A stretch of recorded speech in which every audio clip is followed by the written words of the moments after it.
Hello, magandang araw sa atin mga kaitan. Ngayong araw ay nandito tayo ngayon sa kabundukan. Iyan. Kung napapansin nyo ay meron kayong nakikita na makahiya. Kung tawagin dito sa probinsya ay harumay. Alam nyo ba mga kaitan, ang harumay ay isa sa mga pinakamagandang gamot. Gamot daw ito sa mga UTI. Ayan. Ang process nito ay kukuha ka lang ng gamot nito at lalasuin mo at saka inumin mo. Ayon sa mga nagsasabi na nakaranas na nito, gumagamit na ng harumay. Ito. Ayan.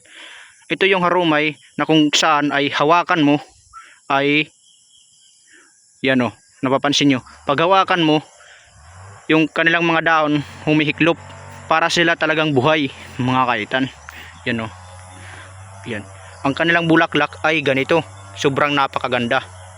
Ang kanilang mga bulaklak ay kinakain niya ng mga bubuyog. Yan o. Ayan, may bubuyog pa doon. Ay ginagawa rin dito nila ng dugos, kung tawagin ay honey. Ayan o.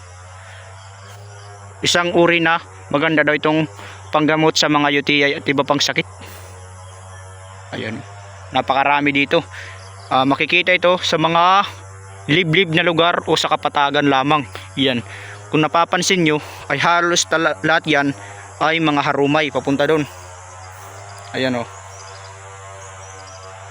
Kung tawagin sa Tagalog ay makahiya.